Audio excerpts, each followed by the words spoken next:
What's good, world? We are back at it again with another video, which means another boss. And today we are taking on Adan, the Thief of Fire. And this boss gave us some trouble, a little bit of trouble. It's one of the easier bosses, but again, this is my first playthrough. So let's dive into the fight and see how we did. Oh shit, another boss fight. This is random. Hell yeah, enter ever go. Let's do this.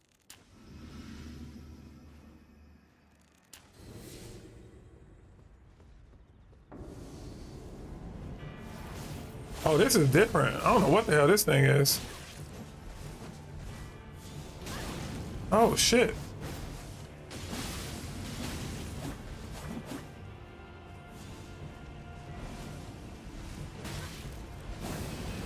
Oh, shit. What is that? So before we get too far into it, I just want to call something out. One thing I noticed about the old me, as I used to, play this when I first got started, is I overuse the roll animation, like the roll action. And obviously for good reason, right? When you roll in this game, you get iframes or invincibility frames, meaning no matter what the enemy does, while you're in that roll animation, you can't be touched. So what that meant for me is like every time I see the enemy attacking me in any way, I'm gonna just spam roll. Instead of like timing it accurately, I just spam it. So that was like, seeing that is always cringe to me. And also another thing I wanna call out is this enemy's attacks are so unpredictable. One thing I noticed when we fight these Evergold bosses is they're all like the assassin slash thief type. So they're really fast and they have a bunch of tricks up their sleeve. In this case, this dude can shoot out fireballs. And I was used to, at this point in the game, I was used to like getting up close on enemies and just like swinging like crazy because I knew I had that bleed proc that could potentially pop up. But of course, that was a bad idea in this case because he just kept slapping me in the face with all of these different fire abilities.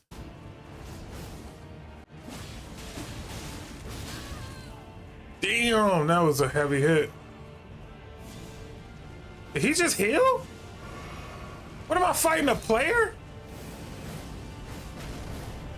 Oh, 5, 6, 7. He just switched to two-handed. So a couple of things that just threw me off so far, right? So this is my first time fighting an enemy that can actually drink a healing potion. Had no idea that was a thing on here, a boss that can heal himself, which was crazy. So that kind of caught me off guard. And then another one was he switched to two-handed, like they can switch their stance just like we can. So that was another thing that threw me off. Like one of the things I learned in this fight and some of the others is when an enemy switches their stance, they get a whole new set of moves that you have to look out for. So that can be really helpful if you learn what the patterns are, learn what the block strings are. Like, oh, if he's two-handed, he only does these two attacks. They're really slow, really heavy, and they leave him vulnerable.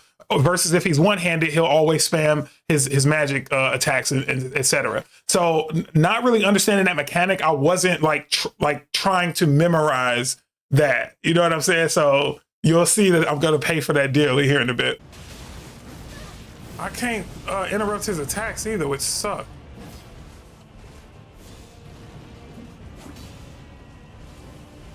All right, this might be some of my first deaths, y'all. Fuck.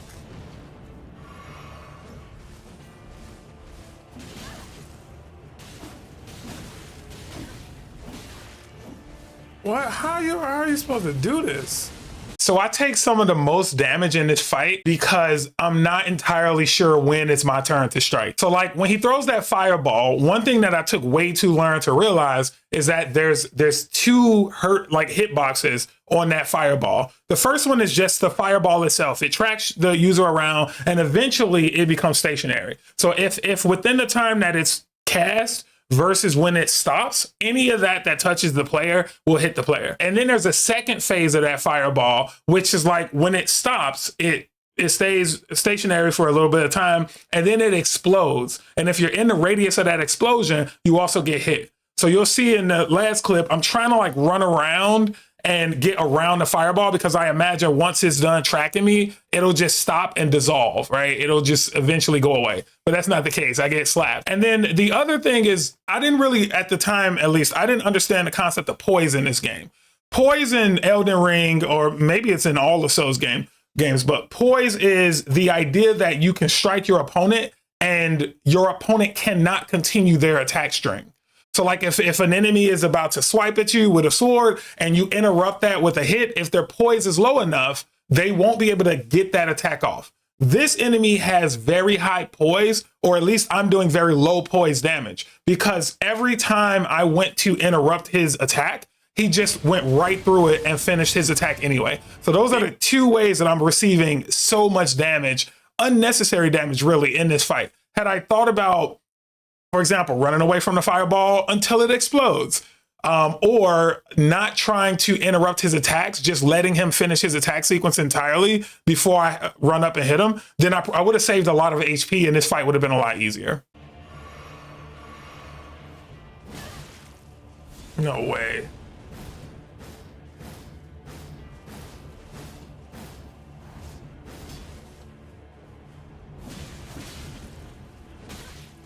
Damn.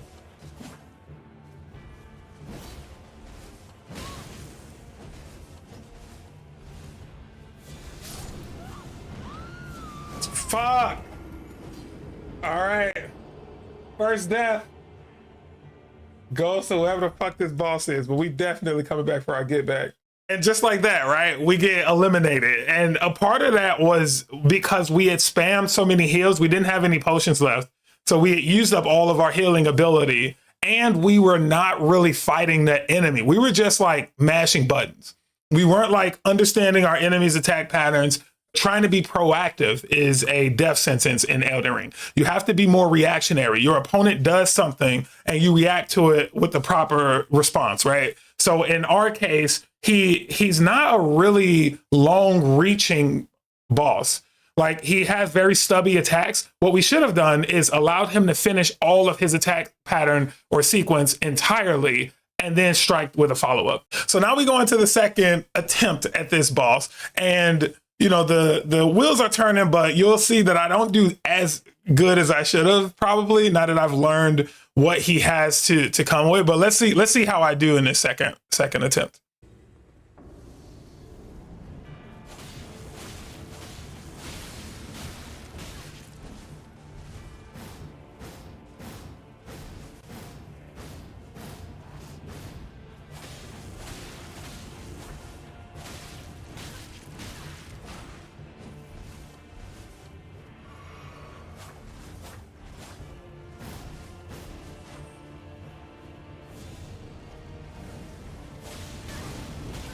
What?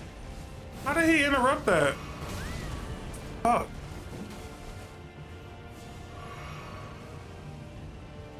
So again, this is me not really understanding the poise system, like just making stupid mistakes, just making very rookie mistakes here. There were a couple of times where I did get some clutch dodges in, but still not respecting the proximity of the fireball. Right? We saw that I took huge damage when that fireball blew up. And then also just being extremely close to him while he's doing attack sequences that has no pauses, right? I keep thinking that I'm gonna interrupt his sequence, but he's not susceptible to any kind of poise damage. Like for some reason that's not clicking, and I keep trying to play this like a 1v1 fighter or something.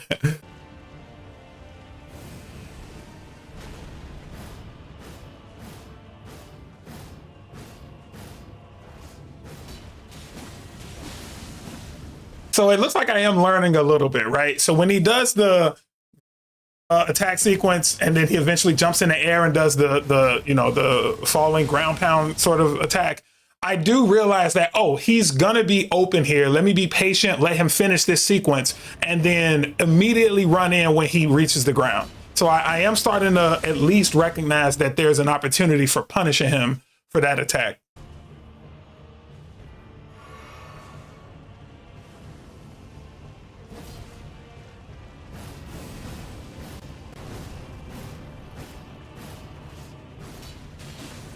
All right, this should be it. Maybe not, maybe not, maybe not. We getting there though. This is it. This is it. Fuck. Oh my God, that was stupid of me. So this right here is my game to lose, right? Like honestly, his life, he's on his last legs. He only needs one more clean attack sequence and he's a memory. But of course, I'm getting extremely greedy, and that's going to be a problem that you guys will see in upcoming videos as well. I get extremely greedy when my opponent has a very small amount of health left. And my thought is that in a lot of these games, when you kill the enemy, all of their attacks cease. Like no matter what, right? They could have a death ball on the screen, which is what this fireball is. And the moment his health reaches zero, my thought, being a rookie, is like, oh, if I could just kill him first, then he'll be dead before his fireball can kill me. But we can see that is not the case, right? His fireball's hitbox when it's in motion is active. So me being right up against the enemy, his fireball's hitbox hits me. And then of course, he's gonna trigger the detonation because I'm right in his face. And then that slaps me. That almost took me out. If you guys noticed in that last clip, I almost didn't have a chance to like get away from him and heal. But luckily, that only brought me down to near death, and I was able to escape and keep the fight going. But let's see if I can actually close this out. I tried to hit him in midair.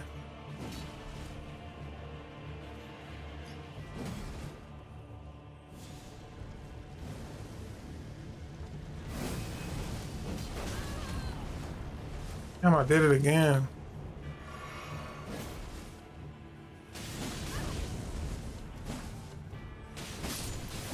Thank God. Jeez Louise. God damn it. Let's go.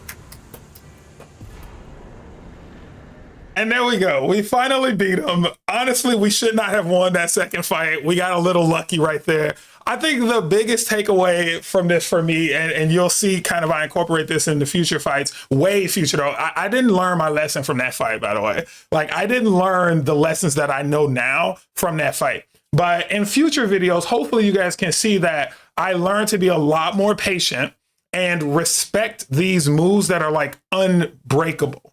You know what I mean? Like a lot of the damage I was taking, a lot of the even requirement to heal in that fight came from me being extremely impatient and aggressive against an enemy that has high poise and is also extremely impatient and aggressive. That won't work in this game. You cannot win boss fights like that in Elden Ring. It's set up in such a way where you are forced to learn these block strings. You're forced to learn these attack patterns and capitalize on the enemy's mistakes. If you don't go into it with that mindset, like I need to memorize these strings, I need to figure out where my opening is, I need to make attacks patiently and then retreat. If you don't go into it with that mindset, you'll always get washed up like I was getting washed up here. That's going to do it for this video. I hope you guys enjoyed it. We'll be doing a bunch of these going forward. We're going to do all the boss fights that we've streamed so far. We're going to recap them. We're going to go over them. We're going to talk about the ones that we did great at, the ones that we didn't do so great. It looks like we're starting out with a lot of the ones we didn't do so great. So hopefully you guys enjoyed that. I had a good time doing it. I'm Combo Junkie. This is Elden Ring, and you are amazing.